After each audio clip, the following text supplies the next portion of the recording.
Alright everyone, we have a lot to talk about today. I think I've got 11 different stories lined up just for the live stream. I will be talking about this then as well. Keep in mind we're still invading on Pixel Planet. We're still curb stomping Turkey into the ocean due to constant harassment and griefing of its neighbors, as well as Clankdom now. There'll be an extra link in the description. I'll pin that one at the top. I'm going to have some fun today, because there's a lot of fucking work to do too. Sometimes you just need to decompress, and I've still got to do a bunch of editing today also, so anyway. Link in the description, archived of course. Octobersurprise, the Daily Beast is running with an article right now that claims that they've verified that Herschelwalker, back in 2009, so this isn't recent news, he had a girl that he was with and he got her pregnant, and then he paid for her to have an abortion and sent her a get well soon card and stuff. I believe the story is probably true, based solely on what has been proffered here. We know that he signed the card.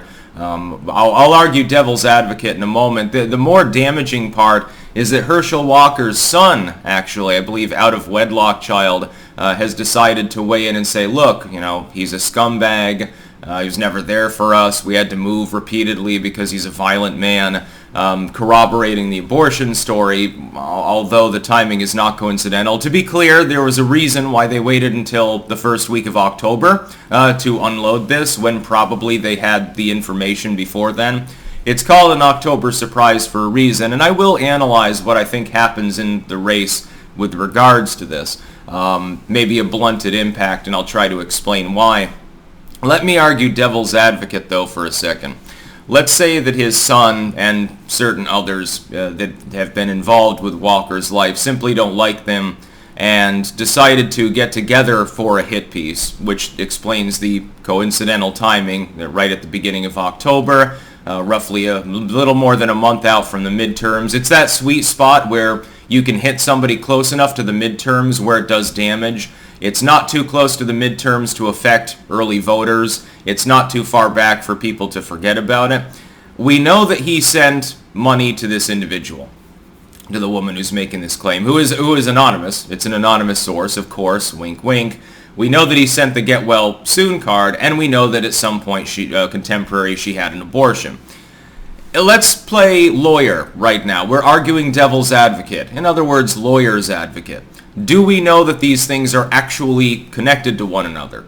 Or is it possible that Herschelwalker did not cause her to become pregnant, did not force her to have an abortion? Maybe it was somebody else's child and she approached him and he said, oh, that sucks. Here's $700. I'm loaded. You know, go get your fucking abortion. And then sends her a card. While that's not necessarily likely, and he has submitted a complete denial of this, saying, no, I don't know what the fuck you're talking about, I never did that. While it's unlikely, it is feasible. It is physically possible that that's the case. We don't know who this individual is, so we can't necessarily vouch for them being particularly connected to Walker insofar as anything romantic. But we'll get past that. We'll go right into the political analysis of this. Here's why I don't think it has a huge impact on the race. I imagine with some voters, some, you know, maybe the reluctant Herschelwalker voters that just have Dem derangement syndrome, some of them may say, okay, that's a step too far. You know, he's constantly talking about how he doesn't support abortion access, but he had this girl get an abortion. Again, it's been denied, and there is at least one plausible further explanation for that, but, you know, the average person reading the Daily Beast article will just assume that he's guilty. To be clear, there is a good chance the story is fundamentally true. I'm just coming out and saying that to people who are maybe on the right wing, and they're like, no, Warnock is evil. Okay, there are some voters that will care about this. There are a large number of black voters, and of course both candidates for the Senate slot happen to be black, that are more on the Baptist end of religiosity. So now you've got a situation where politics has uncoupled from morality, I think, in some of their minds, because Warnock's literally a fucking minister. This could tip some voters in Warnock's direction. There are two problems with this. The first problem is, who gets their news from the Daily Beast? Do you think that they're Herschelwalker voters? No, probably not. Because of the echo chamber structure of the internet that has become an increasing goddamn fucking problem, who's actually going to interact with this and not interact with the rebuttal pieces that will be issued by Walker supporters?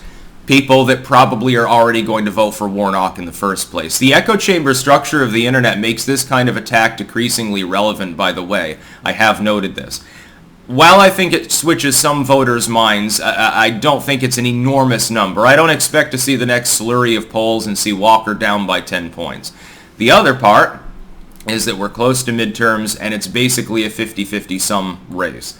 Even a 2 or 3 point swing away from Herschelwalker may not deny him the Senate slot anyway. By the way, that would be a stunning rebuke of the Democrats if you can't defeat someone after October surprising them in a 50-50 race. And that's based on the perception that the GOP is probably going to outperform the polls. This could be a mirage. It could go in the other direction. My expectation is that it'll ride about 1.5 to 2 points ahead of the final polling. The GOP happens to be up by a little more than a point right now in the congressional generic ballot anyway.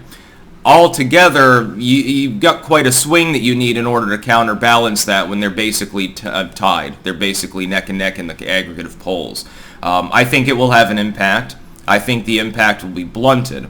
It could flip the race, though. To be clear, right now I would favor Herschelwalker due to that differential that I think exists to probably win the Senate seat. It's like a 55-45, but, you know, it's tilts slightly in his direction. Maybe this puts it back in the absolute 50-50 slot or gives Warnock a slight advantage. I would like to see the next slew of polls before I make up my mind on that because, again, I'm just skeptical that voters are going to weigh this against the day-to-day things that they witness and conceive of it as more meaningful. They might consider Walker a hypocrite, but he's had numerous scandals hanging over his head for years anyway. He's already had domestic abuse claims, out-of-wedlock kids, all of this other stuff, and it hasn't really stopped him.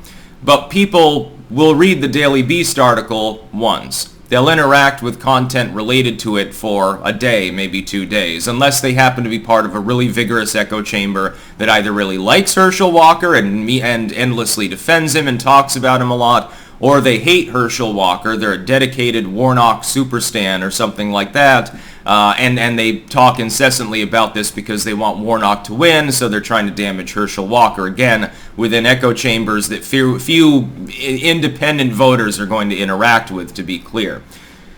But they go to the store every week. They gas up their car, possibly, multiple times a week. They see sticker shock at the grocery store when they go there. They see high gas prices. Some of them are losing their jobs at this point. They see economic data. They're going to be getting that over the course of the next couple of weeks. That happens repeatedly before the midterms. But the surprise can only happen once. Once the cat is out of the bag, the surprise has been delivered. Within 24 to 48 hours, 99% of the people that react with great vehemence to it won't even remember that it happened. I can't imagine that it flips, therefore, many people's minds. Again, I could be wrong. We'll pay attention to the next couple of weeks of polling data from Georgia, assuming that they get their ass together and do more polls there. I'm seeing a conspicuous absence of polls in some of these close races. I don't even know what the fuck is going on up in Alaska between Chewbacca and Murkowski, or what's going on with Palin. I have no fucking clue at this point because they never poll anybody. It's rather sad, actually. That's about all. Peace out.